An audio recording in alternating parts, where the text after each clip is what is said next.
Muy bien, pues creo que ya podemos comenzar. Para las personas que recién se están sumando, buenos días y tenemos una buena tarde a todos y a todas. Desde todos los distintos países de América Latina, tenemos gente de Costa Rica, de Argentina, de México, de Guatemala. Bienvenidos.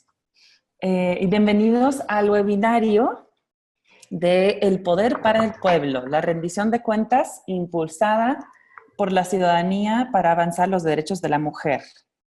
Este es un webinario que nosotros, como el equipo de Catalyst for Change, estamos diseñando y liderando gracias al apoyo de Women Deliver.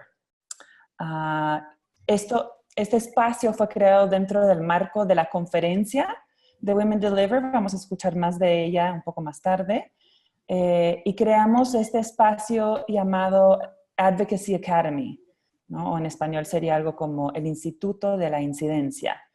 Estos webinarios, esta serie de webinarios forman parte de la Advocacy Academy, donde nuestro objetivo es fortalecer e innovar en las capacidades de incidencia de las organizaciones trabajando en temas de mujeres y niñas en todo el mundo. Obviamente, este webinario se enfoca en América Latina, por lo mismo estamos hablando hoy día español. Otros componentes claves del Advocacy Academy, hay varios, ¿no? Hay un training en línea que también va a ser disponible para todos. También tenemos otros webinarios, de hecho estamos realizando 6, ese es uno de ellos. Estamos realizando 2 en 3 idiomas, en inglés, francés y en español. Este tema, como ya pueden ver en la pantalla, se trata de la rendición de cuentas a través de la ciudadanía, ¿no? Trabajando directamente con los ciudadanos. Y tenemos otro webinario que se va a realizar también en español el 16 de mayo sobre las coaliciones y cómo las coaliciones pueden apoyar a mejores resultados de incidencia. Ahí te podemos mandar el link para ese webinario para que se sumen también. Y bueno, entonces, el momento que tanto han estado esperando.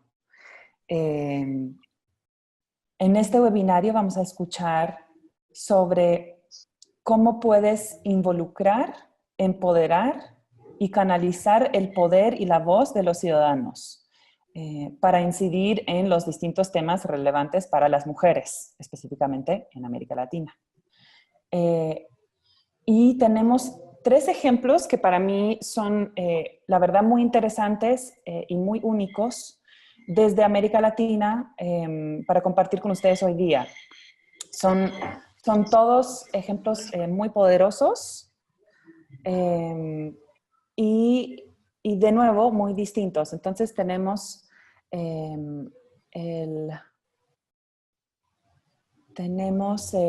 trabajo, ejemplos del trabajo territorial directamente con las comunidades, que es completamente offline, ¿no? Sin el uso de la tecnología, hasta el trabajo virtual, sumando miles de voces en línea para presionar para los cambios sociales y políticos que quieren.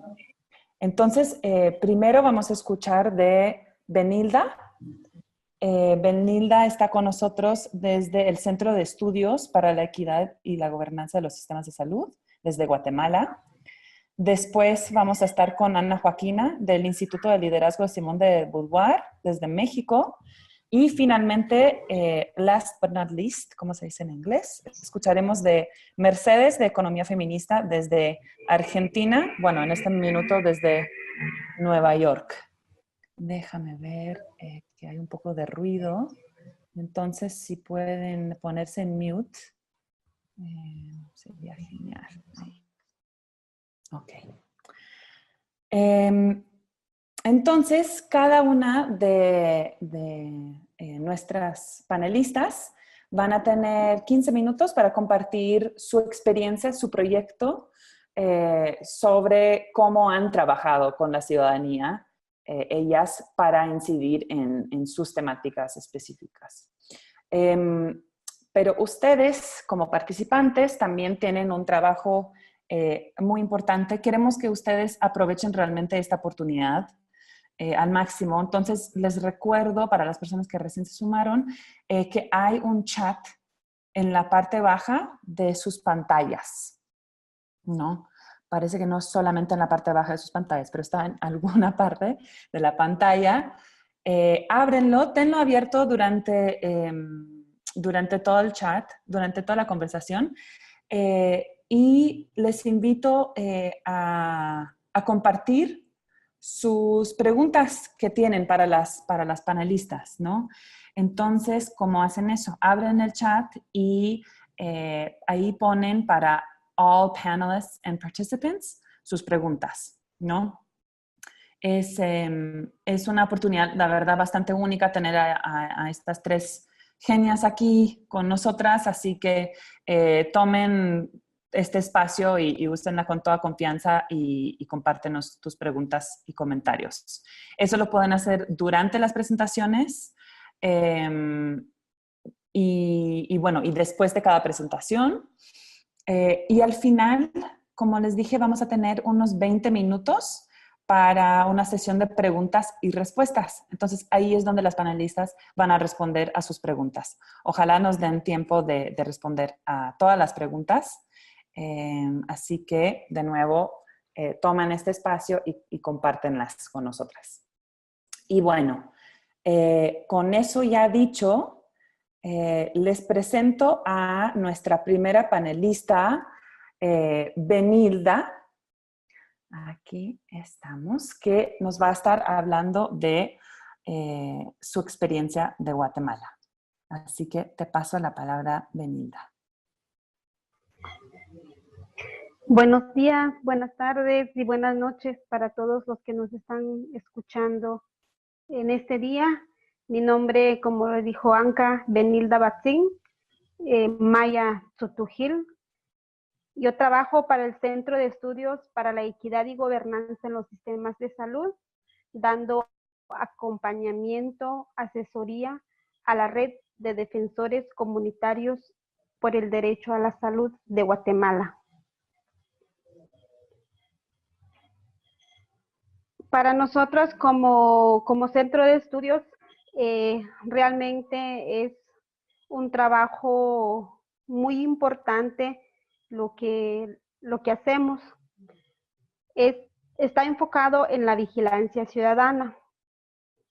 La red de defensores por el derecho a la salud no tiene cobertura en todo el país.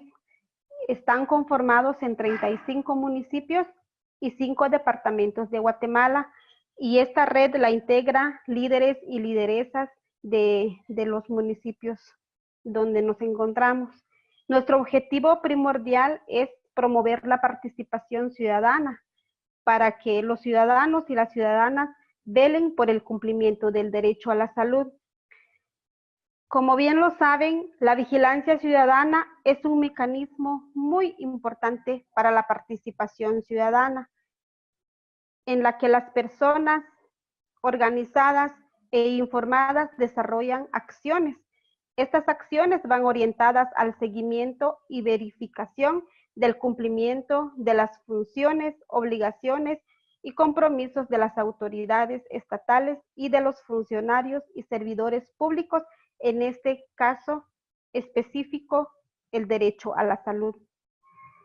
También, como bien sabemos, la vigilancia ciudadana contribuye a la transparencia y la rendición de cuentas, y se concibe como un proceso y debe de ser continuo, pero a la vez busca el empoderamiento de los ciudadanos, porque mientras más se van involucrando los ciudadanos, también se van empoderando de sus derechos y de sus obligaciones.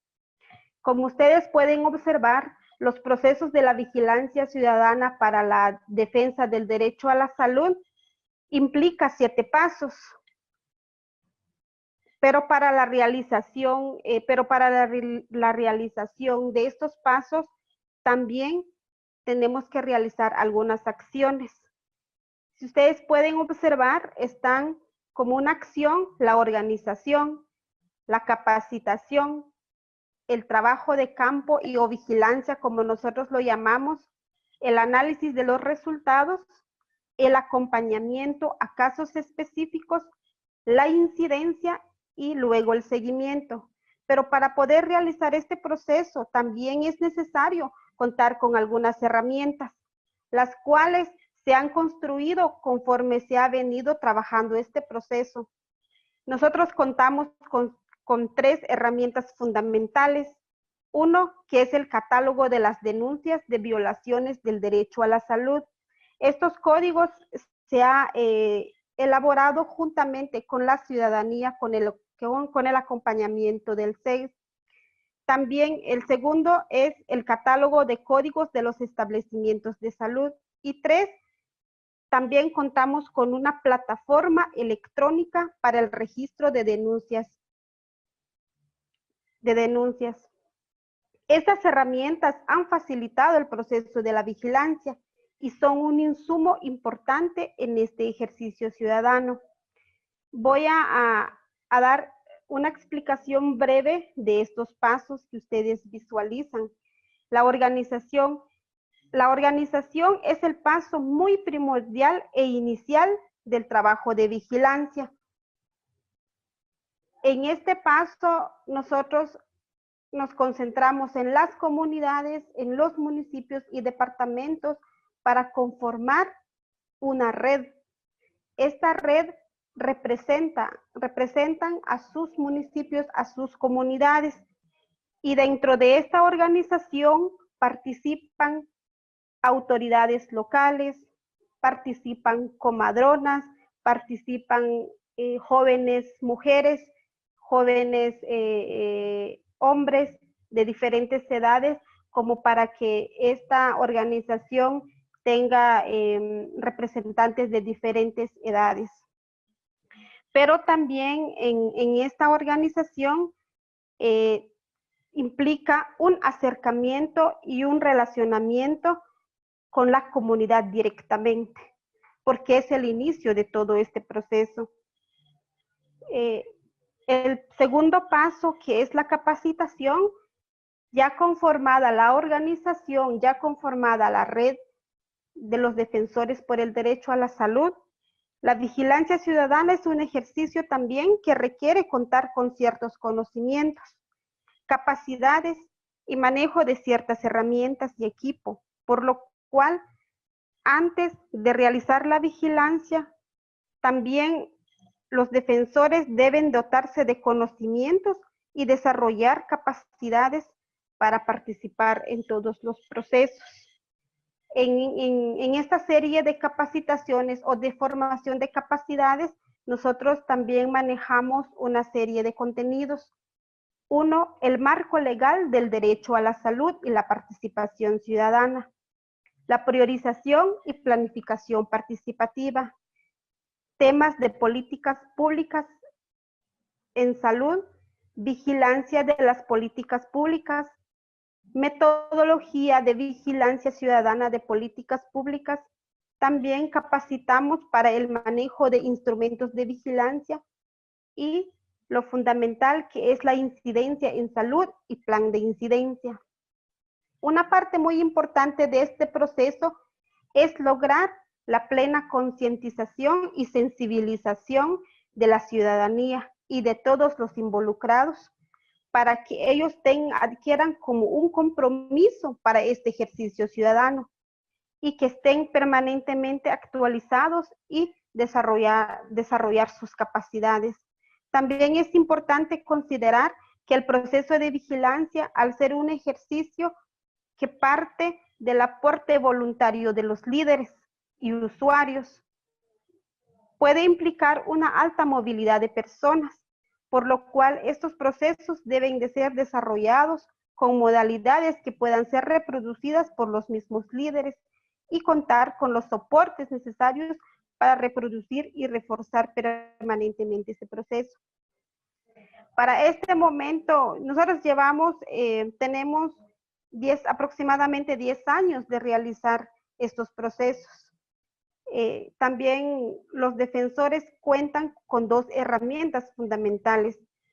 Ellos cuentan con un compendio de leyes nacionales e internacionales como una herramienta que ellos deben de tener y una guía de capacitación sobre el uso de herramientas para la vigilancia. Ese es en el paso de capacitación. En el paso 3, que es el trabajo de campo y vigilancia, los defensores y las defensoras ya con estos conocimientos fortalecidos, ellos visitan los servicios de salud. En Guatemala existen 3 niveles de atención. El primer nivel de atención que están en las comunidades, el segundo nivel de atención que son los servicios a nivel municipal y el tercer nivel de atención que son los hospitales. Los defensores planifican las visitas, las vigilancias a los servicios.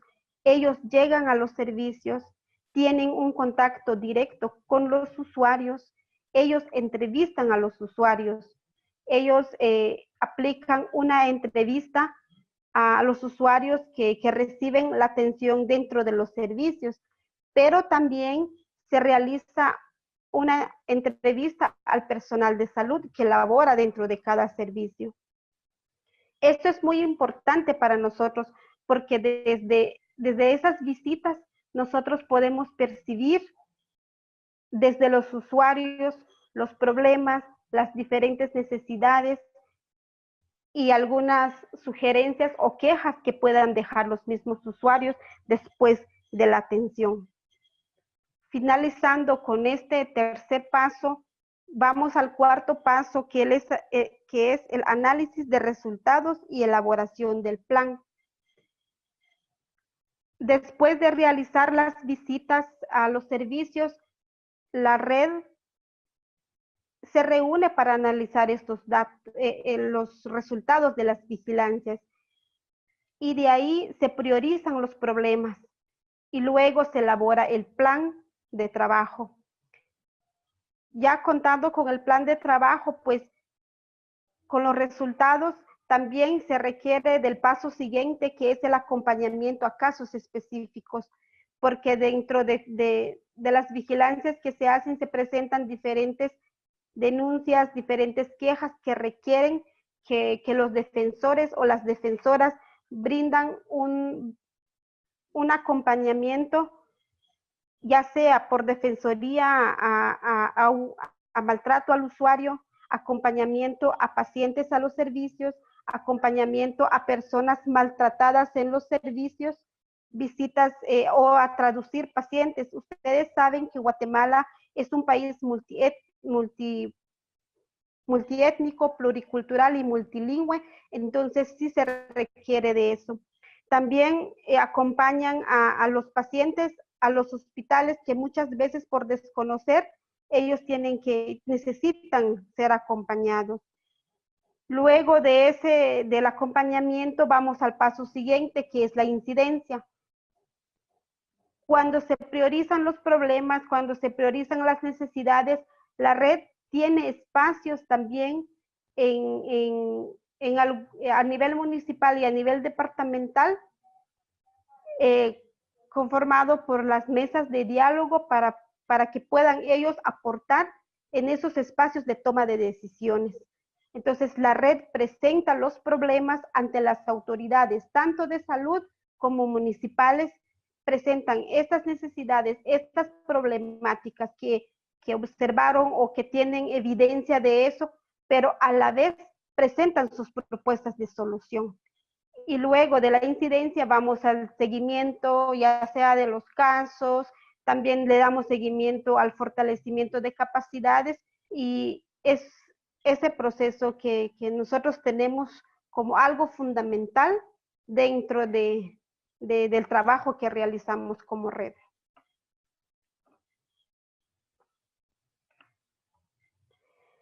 Ustedes pueden visualizar acá la vigilancia, la red cuando va a la realización de vigilancia, ellos portan un chaleco que dice Defensor Comunitario del Derecho a la Salud.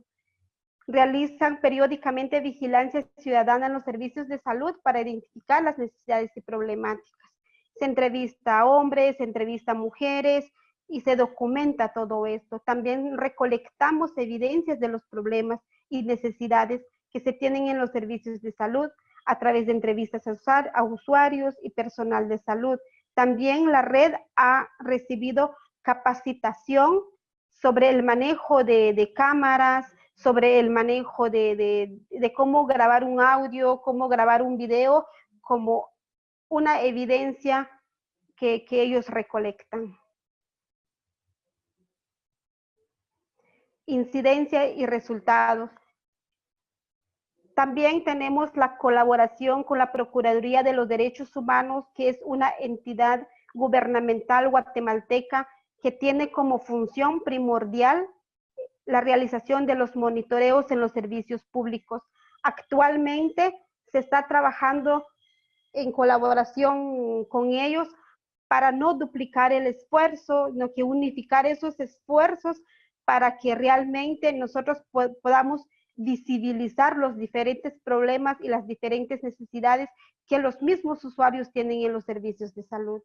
También tenemos mesas de diálogo con autoridades de salud a nivel municipal y departamental a través de la participación ciudadana, que contribuye de gran manera a mejorar la calidad y el acceso a los servicios de salud, en donde se han establecido mesas de diálogo y negociación para la presentación de los resultados del trabajo de campo.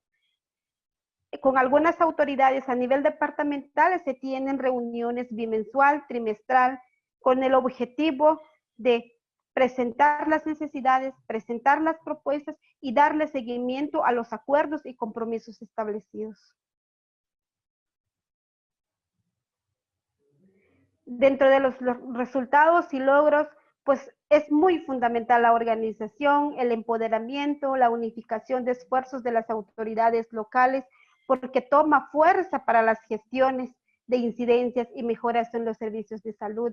Aquí en la fotografía ustedes ven, visualizan una ambulancia. Eran comunidades que no contaban con un servicio de ambulancia, pero con la organización y el empoderamiento y la incidencia, estos defensores lograron a que en las comunidades más retiradas del país se tuviera un servicio de ambulancia. También, como resultados, ha sido muy efecto, es que al promocionar el derecho a la salud sobre la participación ciudadana en los diferentes medios locales, también ha hecho voces, ha llegado hasta las comunidades muy retiradas y que las comunidades desconocen sus derechos y que actualmente eso ha ido creciendo, que los mismos usuarios conozcan que la salud es un derecho y que la salud debe ser gratuita. Las mejores prácticas y lecciones aprendidas. 1. La participación social es de suma importancia e indispensable para lograr los cambios sistémicos y estructurales del sistema de salud en Guatemala. 2. La implementación de las campañas como medio de divulgación ha sido una herramienta efectiva para fomentar una cultura de denuncia, para generar evidencias de las violaciones del derecho a la salud, creación de alianzas con medios de comunicación, con organizaciones de bases comunitarias, para informar, promocionar y defender el derecho a la salud. 3.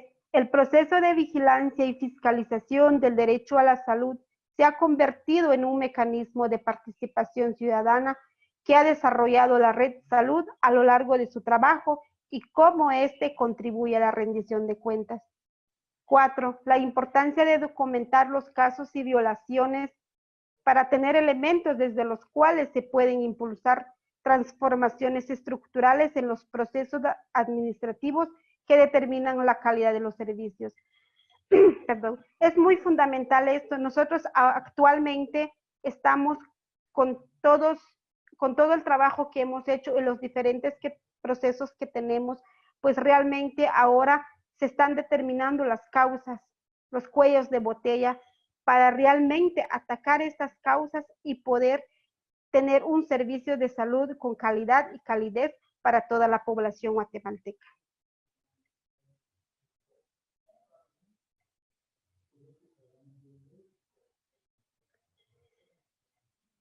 esto es lo que yo les puedo dar a conocer sobre el trabajo que realizamos como Centro de Estudios para la Equidad y Gobernanza en los Sistemas de Salud, en acompañamiento a la Red de Defensores Comunitarios por el Derecho a la Salud.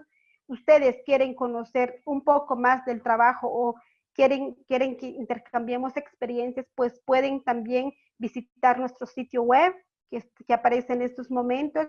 Y también tenemos videos sobre la red salud. Estos videos han sido tomados desde las comunidades, desde la percepción de los usuarios y con la participación de la red salud. Muchísimas gracias. Muchísimas gracias a ti, Benilda. La verdad, cada vez que escucho del trabajo de la red, me impresiona muchísimo porque es un trabajo muy completo, digamos. Una de las cosas que más me llama la atención y más me impresiona es todo el trabajo que tienen que realizar antes de poder llegar a ese paso, ¿no? De hacer incidencia. Entonces, realmente crear confianza dentro de las comunidades, empezar a capacitar a las mismas personas que van a trabajar dentro de esas comunidades. Y justamente acabaste dentro de 15 minutos, así que muy bien, te felicito. Bueno, entonces pasamos a nuestra siguiente panelista, una muy amiga mía también, Ana Joaquina, desde el Instituto de Liderazgo de Simone de Beauvoir desde México. Nos va a estar presentando la experiencia de Lo Público es lo Nuestro. Ana Joaquina, adelante.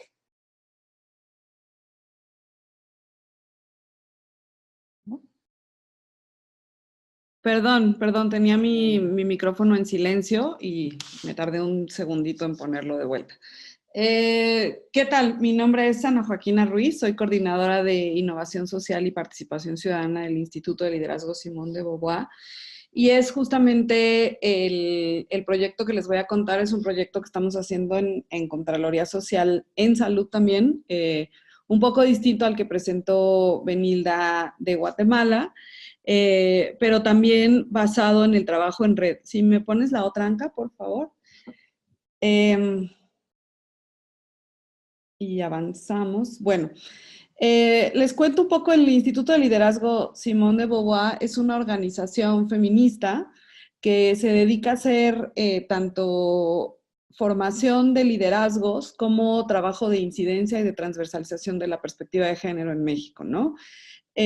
Somos una organización grande de 40 personas y tenemos dos redes, particularmente la red que se llama PROMUY, que es el Programa de Mujeres Indígenas, y otra red que se llama Redefine, que es una red de jóvenes por los derechos sexuales y reproductivos. Esto nos permite estar en el país a partir de estos dos programas que inicialmente lo que hacíamos era formación de capacidades, particularmente en Redefine por los derechos sexuales y reproductivos, y en PROMUY como para generar capacidades en mujeres indígenas para que ellas puedan hacer incidencia porque tienen una particularidad que, como Benilda ya ha venido diciendo, tiene que ver con, digamos, con la relación que han tenido en México con el Estado las mujeres indígenas, ¿no? Han estado normalmente excluidas. Y entonces había que trabajar no solamente en la formación de sus capacidades, sino también como en la formación de su empoderamiento para que ellas se sintieran como agentes promotores de cambio, ¿no? Y a partir de estas dos redes, el proyecto de Lo Público es Nuestro les da a las redes un motivo también de Contraloría y un motivo de cómo relacionarse con el Estado, que es la prevención del embarazo en adolescentes, ¿no? O sea, México tiene 997 nacimientos diarios de embarazos de mujeres adolescentes. Esto es algo así como 63 por cada 1000 adolescentes, algunos hablan de 70, 75. En fin, el tema es que somos el país de la OCDE con mayor número de embarazos en adolescentes, ¿no? Y pues esto es un problema de salud público grave, particularmente es un problema de salud en mujeres indígenas por la exclusión a la que se someten y porque hay como un imaginario en el que una mujer es mujer hasta que tiene un hijo y entonces esto ha hecho que muchas tengan hijos muy jóvenes, ¿no? Además tenemos una presencia de embarazo infantil importante, estamos hablando como de 12,000 embarazos entre niñas de 9 y 12 años, de 9 y 14 años cada año, ¿no? Entonces, pues queríamos incidir en mejorar este tema de salud. Si ponemos la siguiente, Anca, por favor. Tenemos un proyecto que lo que hacía era utilizar las herramientas de transparencia y rendición de cuentas. En México tenemos un sistema de transparencia y rendición de cuentas grande, tenemos un instituto dedicado para ello y podemos hacer solicitudes de acceso a la información a partir de utilizar este proyecto. Y también queríamos hacer investigación en campo para ver si lo que nos decían las autoridades era similar a lo que veíamos en campo, ¿no? Entonces, lo que hicimos es de cada red en 3 estados de la República, estamos trabajando con 4 redes de Promuy y el resto de Redefin, es decir, 9, de cada red elegimos, o las redes en particular eligieron a 2 investigadores que se iban a dedicar a este proyecto y después las redes socializan el proyecto y hacen incidencia en conjunto, pero la idea era, primero que nada, transferir capacidades a las redes para generar una Contraloría Social a partir del uso de los mecanismos de transparencia y acceso a la información que tiene el Estado mexicano establecidos y también hacer investigación en campo, ¿no? Entonces, lo primero que hicimos fue capacitar a los jóvenes los jóvenes y las mujeres indígenas en estas herramientas. En una primera fase del proyecto, este proyecto está desde 2015, en una primera fase del proyecto lo que hacíamos era nosotros diseñar los instrumentos y entonces con las redes les enseñábamos a utilizarlo y demás. Lo que hemos aprendido en el proyecto, porque ya tenemos 2 generaciones de investigadores haciéndolo, la primera de 2015 a 2016 y la segunda 2017 y 2018, lo que hemos aprendido es que es mejor cuando hacemos este proceso en retroalimentación con las redes. Entonces vamos al taller y nosotros damos una primera base sobre cómo creemos que se deben de hacer los instrumentos de campo y después ellos son los que desarrollan sus propios instrumentos de campo para que ellas puedan como apropiarse de estos instrumentos. Y es particularmente estamos tratando de ver 4 cosas que el sistema de salud está haciendo. La primera es si hay corresponsabilidad masculina, es decir, si a los hombres también se les incluye en la planeación de los servicios de salud sexual y reproductiva. La segunda es si hay abasto de medicamentos, si hay abasto suficiente de anticoncepción y si hay posibilidad de que las personas también elijan los métodos anticonceptivos que quieren utilizar. La tercera es si hay atención a la violencia sexual. Debo decir que no hemos encontrado mucha atención a la violencia sexual en clínicas de primer nivel. Y el último elemento que estamos investigando es si hay interculturalidad, ¿no? O sea, si hay un enfoque de interculturalidad en los sistemas de salud para las personas indígenas. Esto quiere decir si hay materiales en lengua indígena y si hay también traductores disponibles para las personas, ¿no? Entonces, bueno, en ese proceso luego los jóvenes van a campo, los jóvenes y las mujeres indígenas van a campo, monitorean los servicios de salud y también hacen solicitudes de acceso a la información. Al día de hoy tenemos algo así como 770 solicitudes de acceso a la información. Hemos utilizado los 4 instrumentos de campo que utilizamos son observación participante, entrevistas al personal, hacen un usuario simulado y toman fotografías. Entonces, esos son los 4 instrumentos de campo que usamos. Desde nuestra parte, el equipo que yo coordino hace investigación en salud y hemos generado planes de incidencia local y federal. Nosotros hacemos investigación sobre el presupuesto y hacemos investigación sobre la disponibilidad de los datos y el sistema de transparencia, ¿no?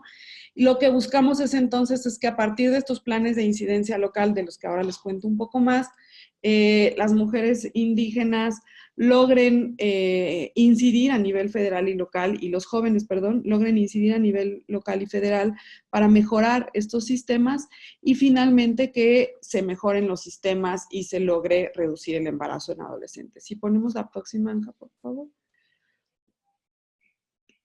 Entonces el modelo, como les decía, es así.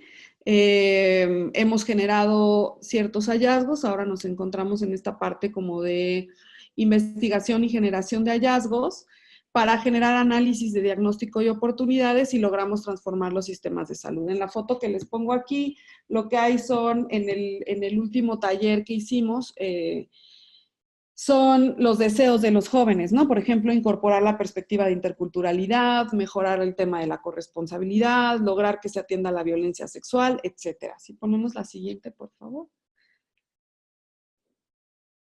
Entonces, lo que decíamos es que en el modelo, en la primera etapa, el equipo central hacía todo. Después hicimos un intercambio con redes y esto generó un conocimiento mutuo, ¿no? Hasta el año pasado, esta foto que les pongo es del encuentro que tuvimos en octubre. Lo que hicimos fue que las redes trabajaran en la generación de sus hallazgos. En una primera etapa nosotros generamos los hallazgos y eso dificultó un poco el intercambio para la incidencia. Y en octubre del año pasado tuvimos un encuentro de intercambio de experiencias, lo cual ha sido muy, muy significativo, porque, por ejemplo, para los jóvenes de Redefine, ha sido increíble poder intercambiar con las mujeres del programa de mujeres indígenas todo lo que tiene que ver con la perspectiva de interculturalidad, ¿no? Y las mujeres del programa de mujeres indígenas también han empezado a trabajar con mucho más consistencia el tema de la violencia sexual, porque para ellas era algo como muy naturalizado, ¿no?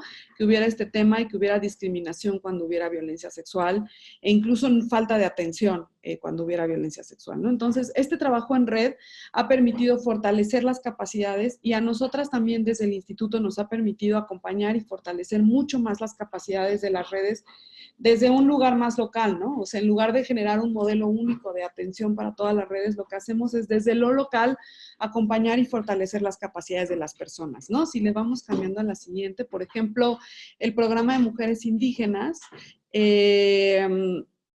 lo que hace es, las mujeres indígenas requieren mucho más acompañamiento, por ejemplo, para la incidencia, mientras que los jóvenes lo que hacen es irse de frente a la incidencia y más bien lo que ellos necesitan es como materiales para llevar, ¿no? Entonces, esto nos ha permitido diversificar lo que cada una de las redes necesita y acompañarles como de forma mucho más sustancial, ¿no? Ahora les presento un poco los resultados que hemos tenido entre resultados de investigación y resultados de incidencia, ¿no? De investigación, bueno, pues hemos logrado ver que el presupuesto para la ENAPEA es absolutamente insuficiente, ¿no? No hay perspectiva intercultural, no hay material, no hay traductores, ¿no? Incluso en muchas ocasiones, digamos, el sistema de salud tiene la obligación de generar traductores, entonces lo que hacen es pedirle, por ejemplo, al personal de limpieza o al policía o a alguien que esté por ahí que traduzca la consulta, ¿no? Y esto genera, pues, errores en la traducción, ¿no? Por otro lado, el material que hemos tratado de ver, primero decíamos que sea material escrito, ¿no? Y ahora hemos visto, no, en realidad lo que tiene que haber es material audiovisual que tiene que generar el sistema de salud, ¿no? También hemos visto que no hay perspectiva de corresponsabilidad cuando llegan los jóvenes con usuario simulado, los jóvenes de la red de Redefine con usuario simulado a decir, oye, yo tengo 20 años, 21 años, quiero que me hagas la vasectomía, porque no está dentro de mi plan de vida tener hijos. Siempre el sistema de salud les dice, no, espera, tú no puedes, ¿no? Espérate a que seas más grande, tú no tienes esta capacidad de decidir. Incluso a las mujeres, por ejemplo, les dicen que su marido no puede estar presente en la consulta o porque ellos no tienen por qué decidir y este tipo de cosas, ¿no? Y también hemos visto desde parte del instituto que no hay suficientes datos para la prevención del embarazo en adolescentes, ¿no? Por ejemplo, no tenemos datos del número de niños nacidos vivos, pero no tenemos datos de mujeres adolescentes que han abortado, que han muerto, que han tenido embarazos y no han llegado a término, ¿no? En fin, no tenemos datos, no sabemos si en realidad el número de datos que les presenté al inicio es el número de adolescentes embarazadas, porque lo único que reporta es el número de niños nacidos vivos, ¿no? Finalmente, pues también los mecanismos de acceso a la información no tienen perspectiva intercultural y son de difícil acceso, ¿no? En términos de incidencia, los jóvenes y mujeres indígenas se han logrado incluir en los grupos estatales de prevención para el embarazo en adolescentes. Hemos hecho recomendaciones de política pública, pero debemos reconocer que la incidencia en el sistema de salud es moderada y lenta, ¿no? O sea, en México hay 3 sistemas de salud, no es un solo sistema de salud integrado, ¿no? No queremos hacer incidencia únicamente a nivel de clínicas, como sí lo hace el SEX, sino queremos hacer una incidencia para que todo el sistema de salud logre reducir y logre prevenir el embarazo en adolescentes. Hoy en día son 86 programas los que tratan de hacer prevención del embarazo en adolescentes, entonces hay una fragmentación impresionante, entonces nos dicen, vayan con esta autoridad, vayan con la otra, ¿no? Y nos hemos también dado cuenta de la importancia de adaptarse al contexto. Si pasas a la última, Anka, por favor, para que pueda terminar el tiempo. Debo decir que tenemos a la última diapositiva, por favor, tenemos varios aprendizajes que quisiéramos compartir, ¿no?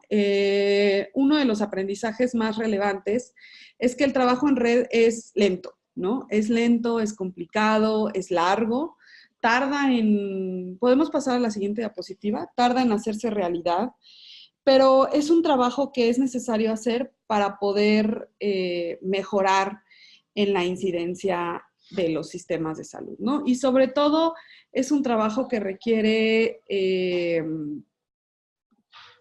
digamos, que requiere trabajarse con mucho cuidado, que requiere que se haga poco a poco y que requiere que las cosas se vayan moviendo, ¿no? Por otro lado, debo decir que un aprendizaje también ha sido sobre cómo hacer incidencia en el sistema de salud. El sistema de salud mexicano es muy complejo y entonces hacer incidencia en el sistema de salud requiere tener solo un objetivo de incidencia y trabajar solo con un objetivo de incidencia, ¿no? En este sentido, lo que estamos trabajando ahorita y vamos a tener un encuentro en mayo con todas las redes para precisar este objetivo de incidencia, pero podernos adaptar a los planes, ¿no? Entonces, bueno, el tiempo se ha acabado, pero bueno, preguntas las trataremos de responder posteriormente, ¿no? Perfecto. Muchas gracias, Ana Joaquina.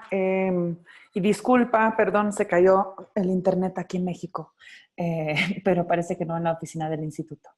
Está genial, de nuevo lo que más me llama la atención es el hecho de que la incidencia no es algo mágico, no es algo que pasa de manera rápida y hay que realmente hacer un montón de trabajo previo, ¿no? Como nos estaba contando Ana Joaquina de, por ejemplo, buscar datos que no existían o crear, ¿no? Empezar a traquear sus propios datos que necesitaban para después poder incidir en el tema, ¿no?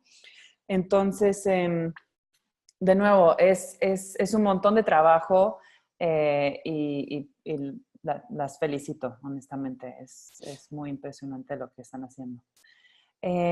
Muy bien, entonces terminamos con Mercedes, que nos va a hablar de su iniciativa Feminindex desde Argentina. Así que, Mercedes, te paso el micrófono.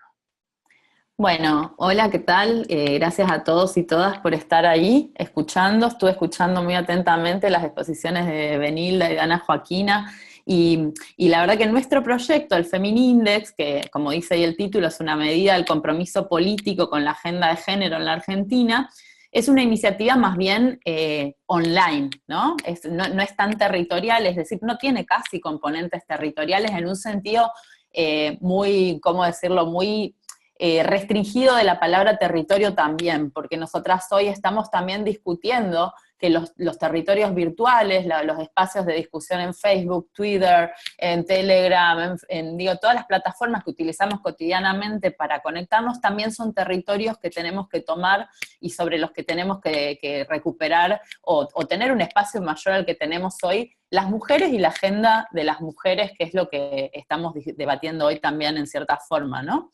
El Feminindex surge de una necesidad que tenemos en el equipo de trabajo también, porque gran parte de nuestros proyectos tienen que ver con cómo nosotras nos relacionamos con nuestro medio político, nuestro medio social y económico. Como muchas sabrán, en Argentina en el 2015 hay una gran movilización, que es la movilización Ni Una Menos. Esta movilización empieza a raíz de un femicidio de un adolescente de 16 años, que casualmente, un embarazo adolescente, estos que venían comentando las compañeras, y bueno, aparece, se encuentra el cadáver de esta chica, hay una gran conmoción, y de alguna manera ese día hay como un despertar, ¿no?, más masivo, en donde un montón de mujeres empiezan a decir basta. Y esto se da, y lo comento porque se da en las redes sociales en principio, no quiere decir que no haya organizaciones que venían trabajando el tema antes, que las hay y muchísimas. El feminismo en Argentina y los encuentros nacionales de mujeres llevan años de construcción, pero sí como una reacción en las redes sociales que hace que se empiece a generar esta consigna Ni Una Menos como algo que empieza a ocupar el debate público, el debate que hay en este territorio virtual, como les decía al principio, ¿no? A partir de que Ni Una Menos se instala en los medios, se instala la discusión de los femicidios, los estereotipos de género que dan lugar a estos femicidios también, empiezan a entrar otros temas de la agenda de género en la discusión. Y ahí también podemos hablar, bueno, de las desigualdades económicas. En el caso de Argentina, las mujeres ganan menos que los varones, un 27% menos que los varones, pero no solo ganan menos, sino que además realizan más tareas, realizan estos trabajos que llamamos domésticos y de cuidados, que no están pagados porque se realizan al interior de los hogares, y son parte de lo que nosotras consideramos que son tareas de mujer cultural e históricamente. Cuidar a los niños y niñas, hacer las compras, cocinar, etcétera. Es como que está asumido que son roles femeninos, y las mujeres cargan con estas tareas de una manera asimétrica, es decir, en la Argentina, por ejemplo, el 76% de estas tareas las realizan mujeres, en México es el 75% de estas tareas, no recuerdo el número de Guatemala, me encantaría poder compartirlo también, pero lo que quiero decir es que es algo que es general, y que esta redistribución asimétrica tiene un costo para las mujeres porque muchas veces les impide poder insertarse laboralmente, tener una carrera profesional, desarrollar su ocio y su creatividad también, porque tienen que estar restringidas al campo doméstico por falta de lugares de cuidado, por falta de cierta contención en el momento de insertarse laboralmente, cuando por ejemplo son madres y necesitan licencias, etcétera.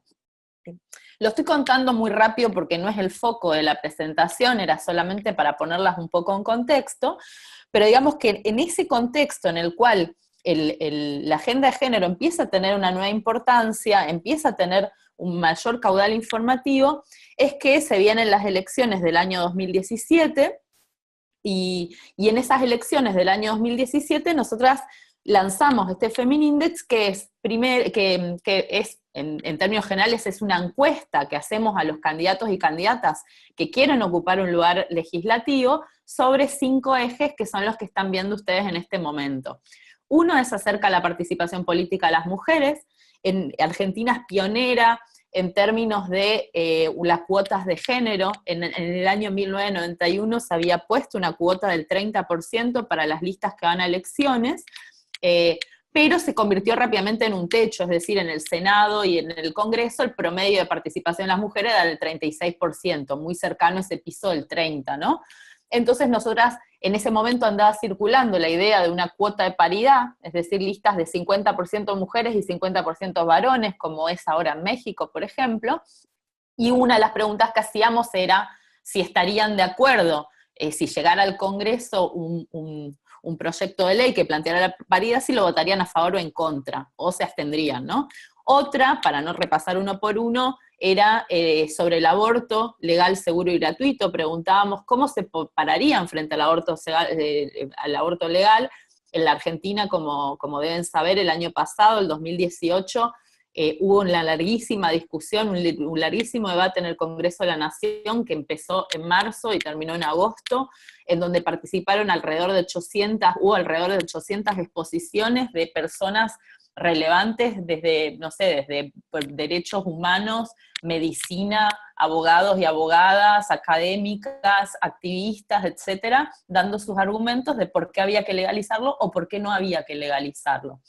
Y en el 2017, cuando nosotras lanzamos esta pregunta en el Feminindex, parecía que era un tema que no se iba a tratar en el Congreso. ¿Y por qué les digo que parecía que era un tema que no se iba a tratar?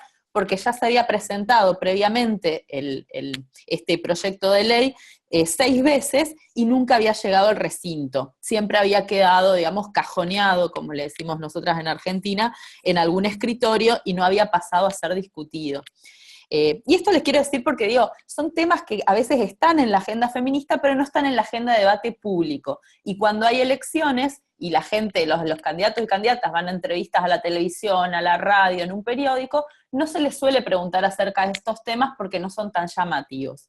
Entonces nosotras empezamos mandando estas preguntas, en la slide siguiente pueden ver cómo de alguna manera las organizábamos. Eran 3 preguntas, 4 por cada eje, para no hacerlo tan largo. Nosotras queríamos visualizarlo de una manera que sea sencilla, entonces, por ejemplo, van a ver que hay una columnita de nombres que dice si están en desacuerdo, si se abstiene, si está de acuerdo. Con los filtros se podía ver qué pregunta y cómo contestaba cada una de estas preguntas. Se podía filtrar los candidatos por el partido político, por la provincia de la que venían, etcétera. Los colores tienen cierta referencia, por ejemplo, el rojo para los candidatos y candidatas del Frente Izquierda de los Trabajadores, el rojo asociado con la izquierda, ¿no? El amarillo es de Cambiemos, que es el equipo que está gobernando hoy con Mauricio Macri a la cabeza, que toda su campaña fue en color amarillo. El celeste, que también es un color que está relacionado con el Frente para la Victoria, el partido Cristina Kirchner. Entonces, digo, había una referencia de color que agrupaba de alguna manera a las distintas posiciones que estaban en pugna, y también podíamos filtrar cada una de esas preguntas con esas cosas en la página. En la siguiente pueden ver que también había otra visualización que los ordenaba de si tenían un bajo compromiso con la agenda que se les preguntaba. Por ejemplo, aquí está la de derechos reproductivos, si el compromiso era medio. Esto es si, por ejemplo, de las 3 preguntas habían contestado 2 a favor y 1 en contra, o algo por el estilo. Había toda una metodología detrás del ranking para ponerle valores a las preguntas, y también para ver qué hacíamos cuando no respondían, o respondían algo por la mitad. Y quienes tenían un amplio compromiso con la agenda, que están amontonados ahí en el costadito de la derecha. Fíjense que los colores permiten ver algo también. Fíjense que entre los que tienen bajo compromiso hay muchos amarillos, ¿no? Muchos de Cambiemos.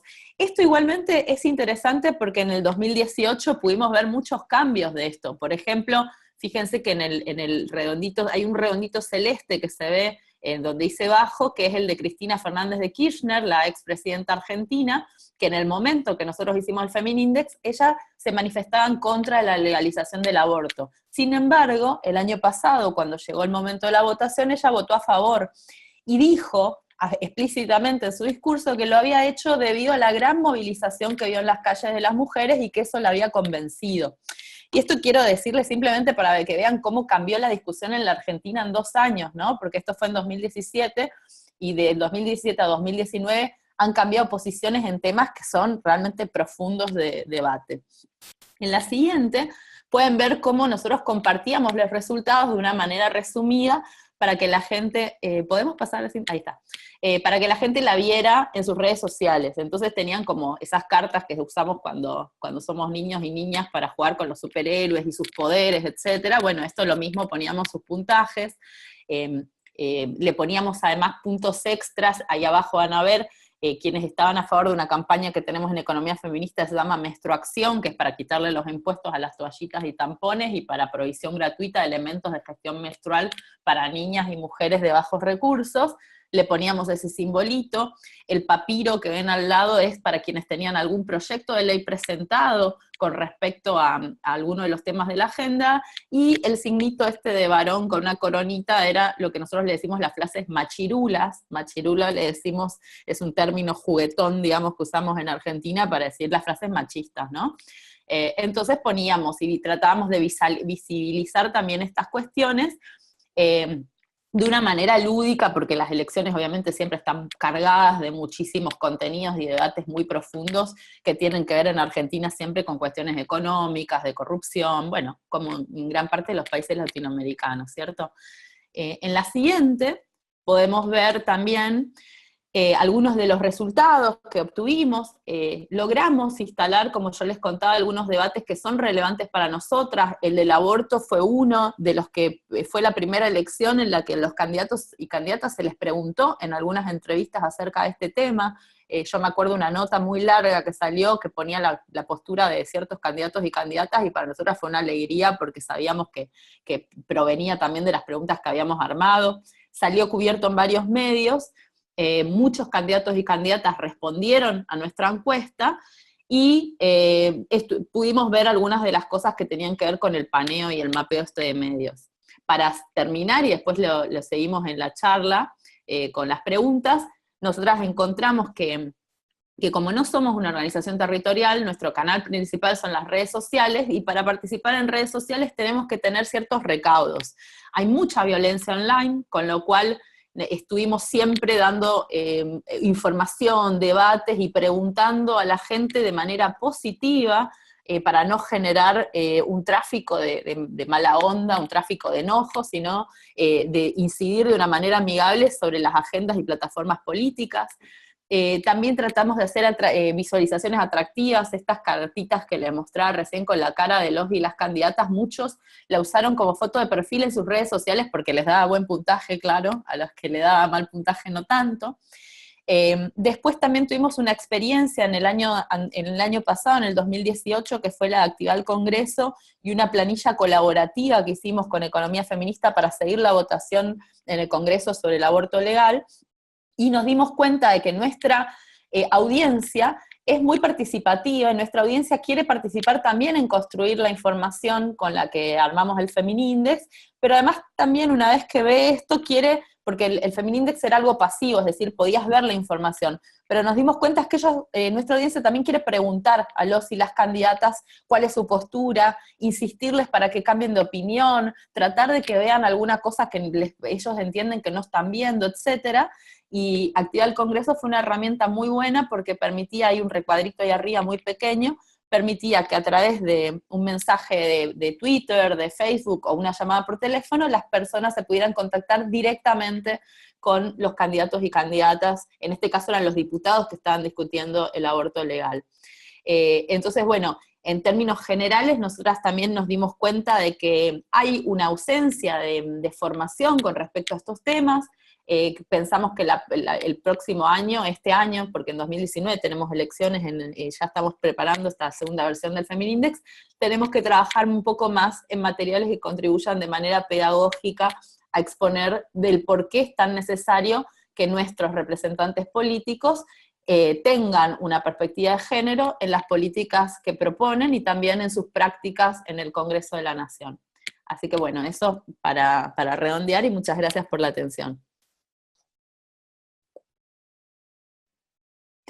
Buenísimo. Muchísimas gracias a ti, Mercedes. De nuevo, como bien dijiste, es obviamente un ejemplo de cómo activar a la ciudadanía desde otro lado, ¿no? No solamente como virtual, pero también en la forma y en el momento, ¿no? Como más político, más puntual. Así que, bueno, gracias a ti, gracias a Benilda, gracias a Nojaquina. Ahora pasamos a la parte muy divertida, donde también estamos interactuando con nuestros participantes, que es la sesión de preguntas y respuestas. Entonces, gracias Ana Sofía y Laura por el trabajo de recolectar las preguntas. Tenemos varias preguntas.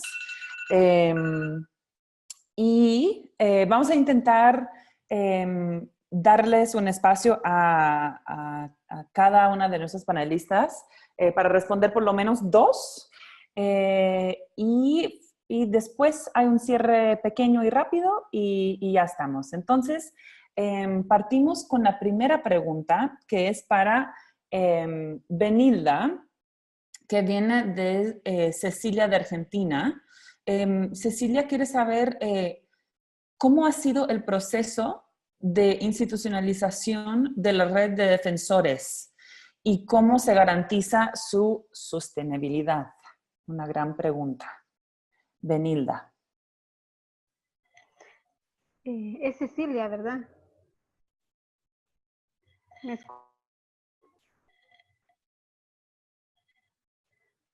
¿Me escuchan? Sí, te escuchamos. Sí. Bueno. Adelante.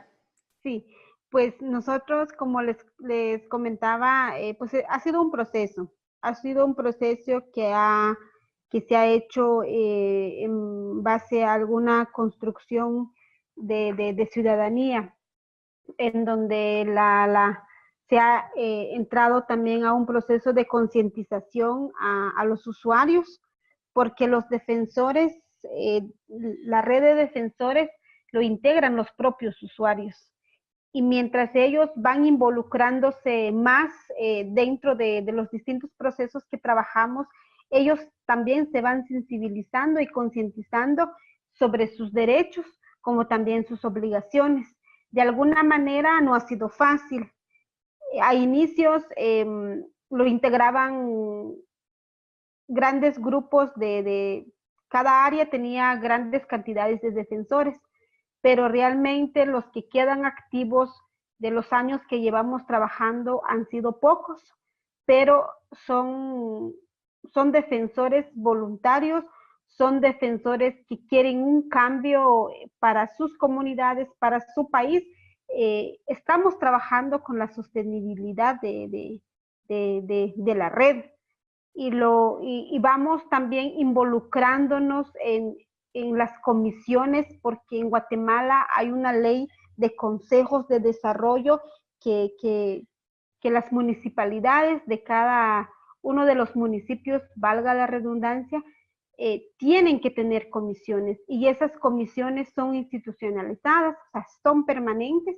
Entonces, lo que se está haciendo ahora es que la red se vaya alianzando con organizaciones de base comunitaria, con organizaciones de sociedad civil, con organizaciones estatales, para que de alguna manera esto tenga sostenibilidad más adelante, porque actualmente el Centro de Estudios, el CEGS, es el que está gestionando donaciones para poder financiar estos procesos que ellos tienen, pero lo que se requiere es que esto sea sostenible conforme el tiempo.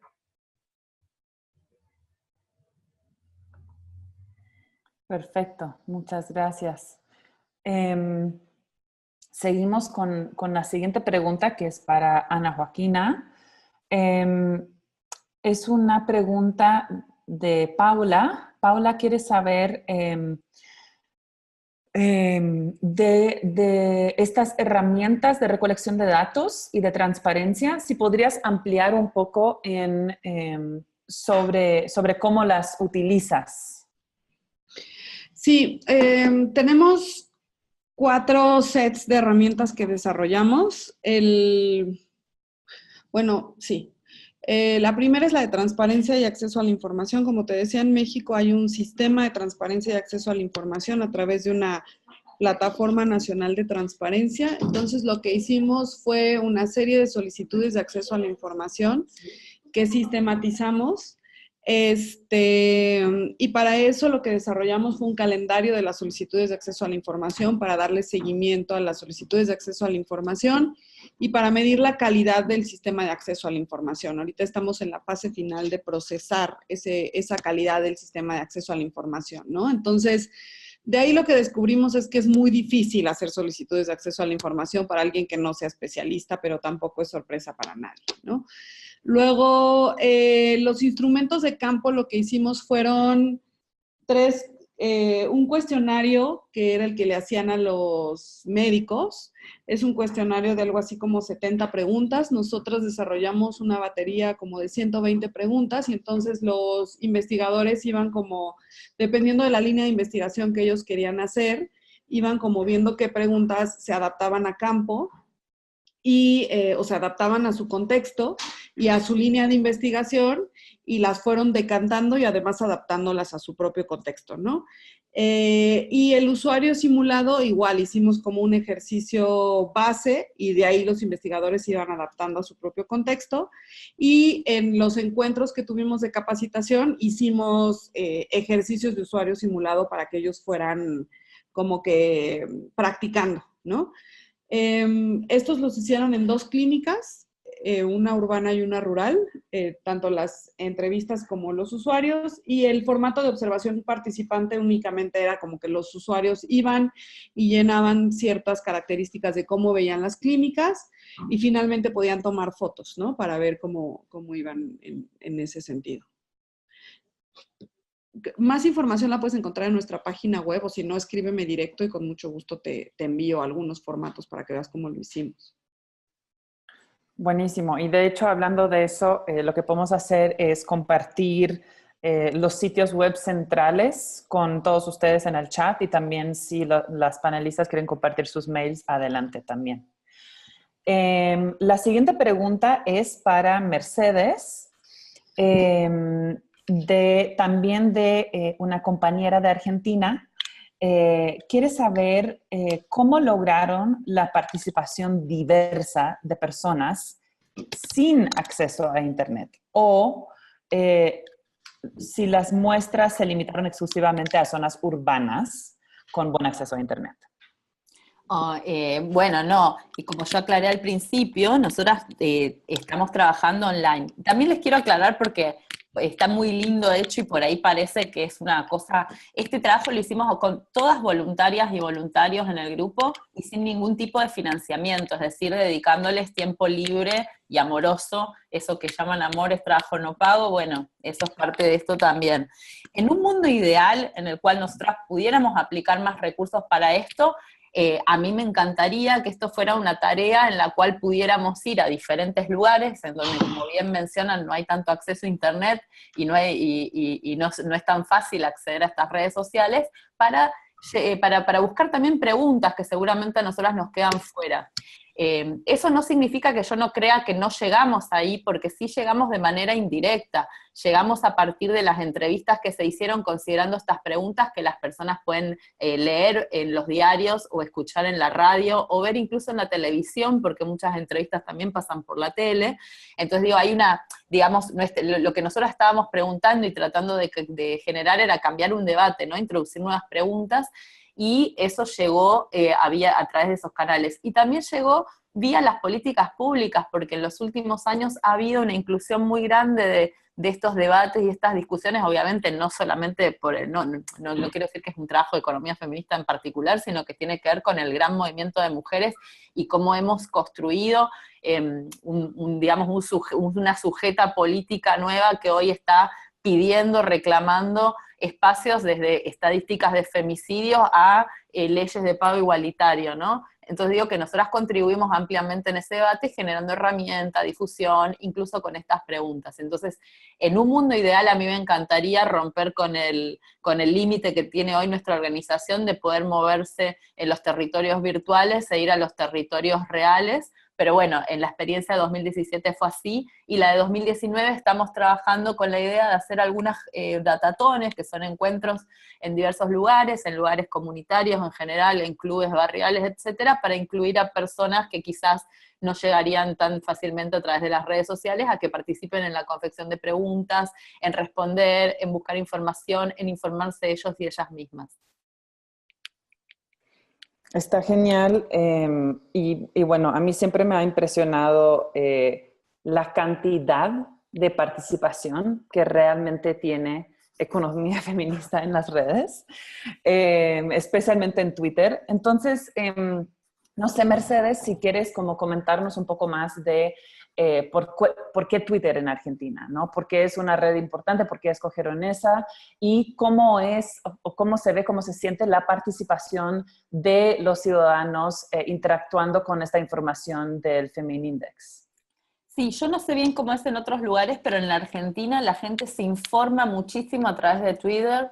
También Facebook en menor medida, pero Twitter es como un espacio de intercambio con muchísima velocidad, por decirlo, ¿no? Y es donde están los y las periodistas pendientes de lo que pasa, donde los y las políticas están también viendo qué es lo que responde la ciudadanía en torno a demandas. La experiencia para mí más llamativa fue la que tuvimos el año pasado con la planilla, hicimos una planilla de Excel compartida a través de un Google Drive que pusimos en internet con las posiciones, los distintos diputados y diputadas en torno al aborto legal en la Argentina en la discusión, y para que se den una idea, son 257 diputados y diputadas, nosotras subimos la planilla completando la posición de 70 personas, y la lanzamos a las redes sociales un sábado a las 11 de la noche. Para el otro día, domingo al mediodía, nuestra audiencia había completado por medio de comentarios dentro de la planilla, que era lo único que podían hacer, era dejar un comentario, la posición del 70% de esos 257 personas, con referencias de links de dónde había dicho, en qué entrevista, en qué radio, en qué no sé qué, o qué proyecto de ley había votado, de los cuales se podía derivar que iba a estar a favor o en contra del aborto legal. El día de la votación en el Congreso de la Nación, nuestra planilla se nos caía porque no soportaba la cantidad de clics que tenía. En la plataforma Actividad del Congreso se mandaron más de 230.000 mensajes a diputados y diputadas pidiéndoles que revisaran su postura si estaban en contra del aborto legal, festejando y agradeciéndoles si votaban a favor y pidiéndoles que se definan por la positiva si estaban indecisos. Entonces digo, hay también una gran necesidad de participación que se canaliza a través de las redes sociales, que sobre todo Twitter, que es como una herramienta bastante utilizada por un montón de personas. Nuestros usuarios, nuestras métricas también nos mostraban que más del 70% de los usuarios eran mujeres, que la mayoría tenía menos de 35 años, pero que también había un segmento importante de mayores de 60, cosa que a nosotros también nos motivó y nos interesó. Entonces, nada, digo, es como, para nosotras es interesante ver también la gran utilización que tienen las redes sociales y no dejar ese territorio libre al terreno de los trolls y bots y a las fake news y los mensajes que suelen surgir en épocas de campaña electoral. Buenísimo. Súper, o sea, para mí es súper interesante, obviamente eso cambia, como bien decías, como entre país y país, pero siento que es especialmente interesante durante periodos electorales aprovechar ese momento para como informar y informar con información pues válida y detallada, ¿no? Información nueva, así que la verdad me parece increíble el trabajo que hacen. La siguiente pregunta es para Benilda, viene de Chus Álvarez. Está interesado en saber más de ir de los problemas que identifican a presentar las propuestas, ¿no? Entonces, su pregunta es, ¿quién ofrece propuestas?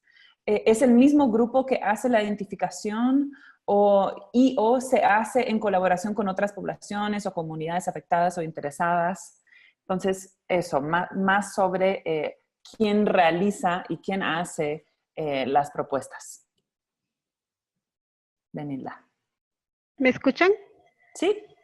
Bueno, en respuesta a esa pregunta es, como les explicaba, la red de defensores va a los servicios y con la recolección de evidencias a través de las entrevistas que ellos aplican tanto a los usuarios como al personal de salud, ellos luego de ese paso, pues ellos realizan una reunión.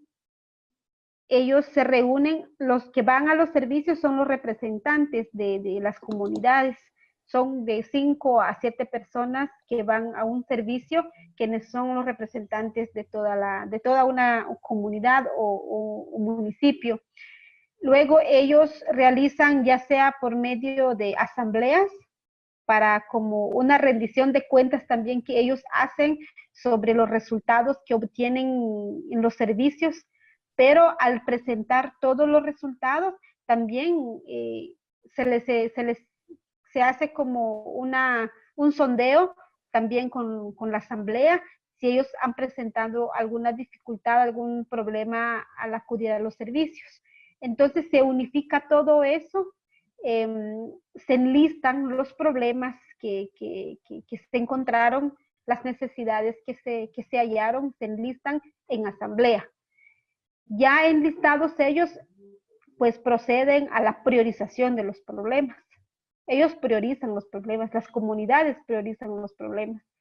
Ellos priorizan de 2 a 3 necesidades y con eso pues se elabora, siempre con el acompañamiento de nosotros como SEGS. Nosotros les damos esa asesoría, ese acompañamiento técnico.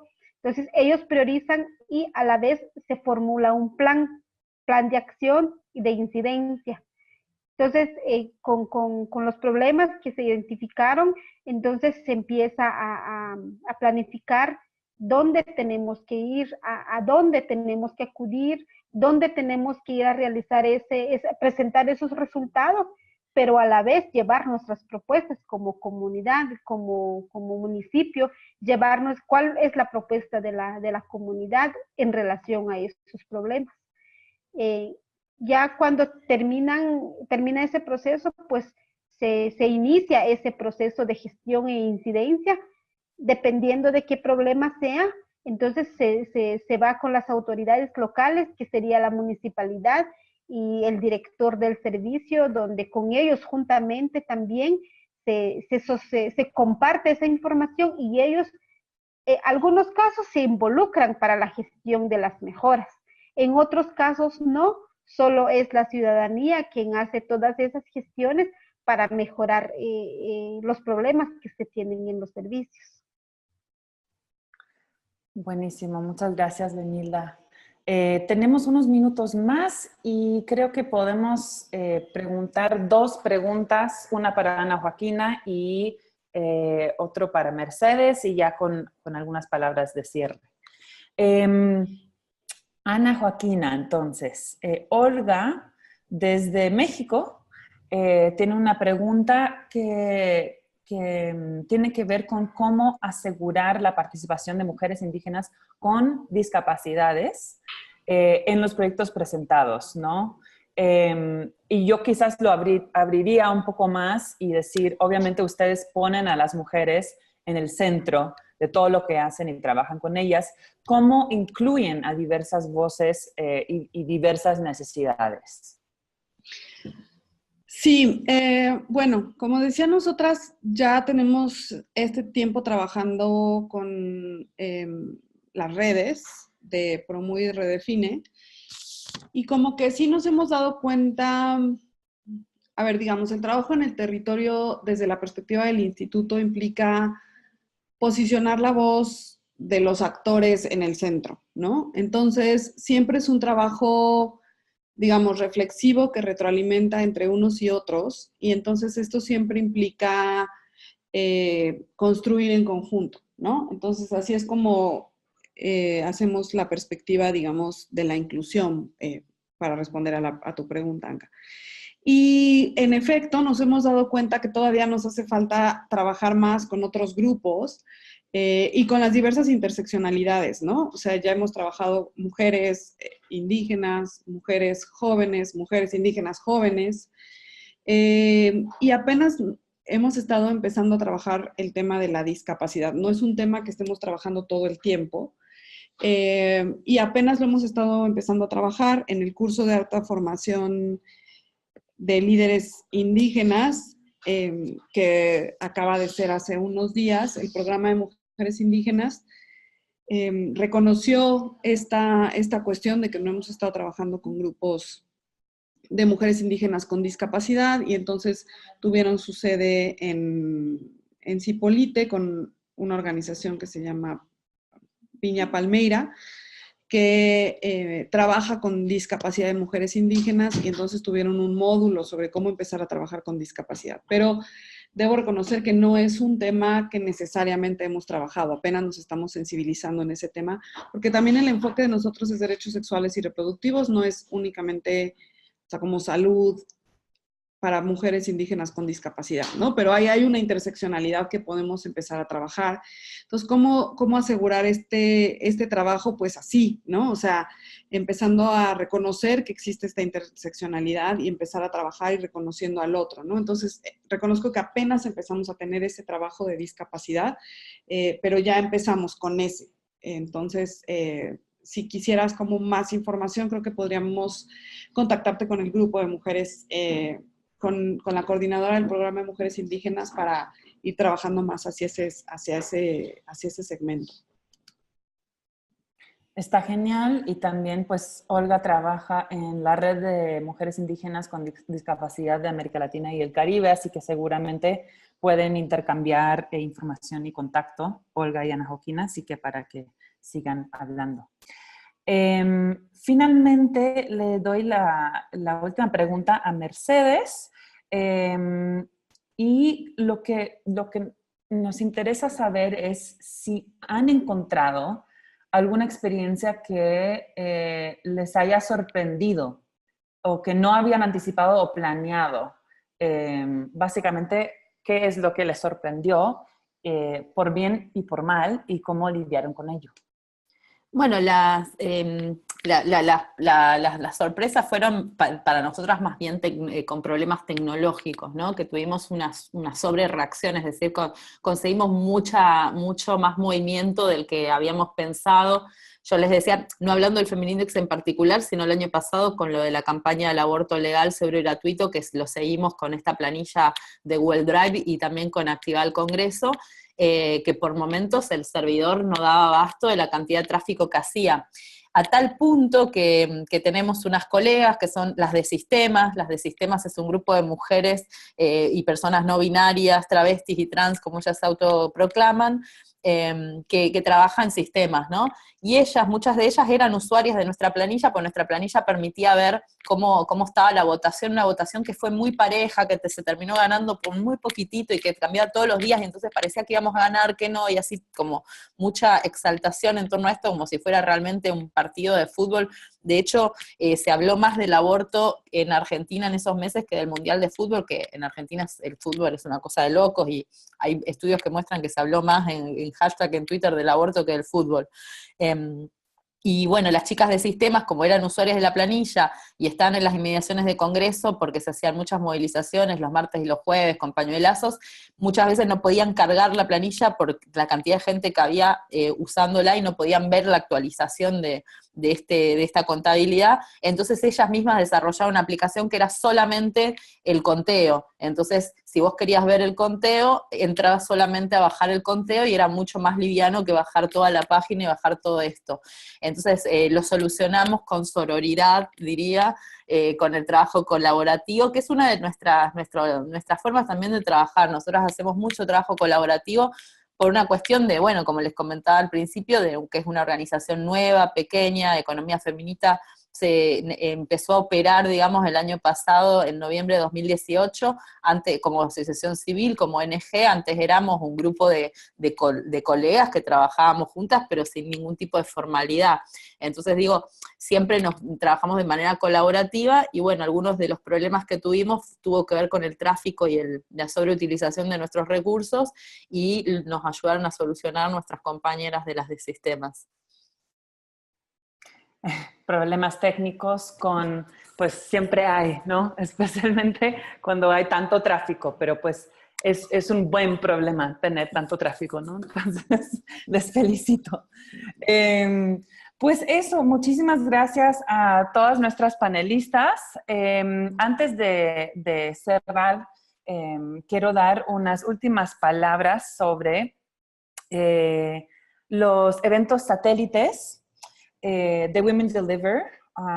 Ahora en junio, Women Deliver va a estar en Canadá con un evento, el evento pues más grande que tenga que ver con equidad de género y derechos sexuales de salud de las mujeres y de las niñas. Entonces, un elemento de esas conferencias es crear un diálogo global, virtual, parecido a lo que nos estaba comentando un poco Mercedes, ¿no? Pero realmente llegar a diversas como organizaciones e individuos alrededor de todo el mundo que quizás no puede atender el evento en Ottawa. Entonces, el evento, o sea, lo que quieren crear es una serie de eventos satélites que pueden tomar lugar en distintas comunidades por todo el mundo, incluido en sus organizaciones en América Latina. Entonces, estos eventos pueden ser organizados por ONGs, individuos, universidades, organizaciones multilaterales, corporaciones.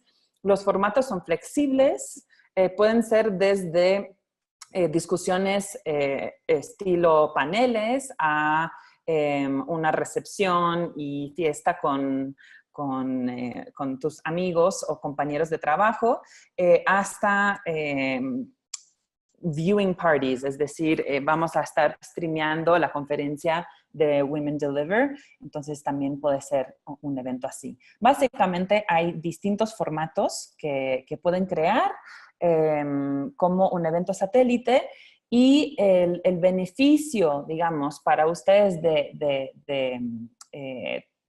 crear tu propio evento satélite es que vas a tener acceso a amplificar tu voz, amplificar tu organización como parte del movimiento de Women Deliver y como parte del brand, de la marca de Women Deliver a nivel global. Así que si quieren más información sobre cómo crear tu propio evento o qué es un evento satélite o cómo involucrarte en uno que está cerca tuyo, entonces les invito a hacer clic en este link, que también lo puedo poner en el chat, para más información. Y bueno, finalmente les quiero dar las gracias, muchas gracias, a todos nuestros panelistas. Primero,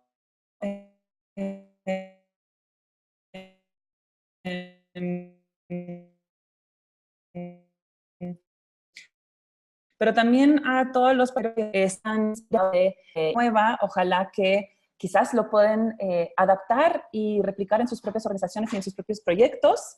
Les vamos a estar, de hecho, enviando un pequeño cuestionario, unas 3 preguntas muy sencillas para ver con qué se quedaron, ¿no? Qué es lo que más les inspiró y cómo lo van a usar en su propio trabajo. Entonces, pues eso, también como vi varias preguntas ahí que quieren saber si les vamos a tener este webinario grabado. Sí está grabado, les vamos a mandar el link y también les vamos a mandar esta presentación misma. Así que ya van a tener toda la información a mano, incluso después. Así que pues de nuevo les doy muchísimas gracias a todos nuestros panelistas. Gracias Benilda, gracias Ana Joaquina, gracias Mercedes. Y muchas gracias a Catalyst for Change y a Women Deliver por entregarnos este espacio. Y pues ojalá nos estamos leyendo y por lo menos leyendo, si no es que viéndonos pronto en alguna parte del mundo. Así que muchas gracias a todos y nos estamos viendo. Muchísimas gracias. Gracias. Bye, bye. Chao, chao. Gracias. Bye. Hasta luego, muchas gracias. Hasta Hasta luego. luego, bye. Hasta luego, bye.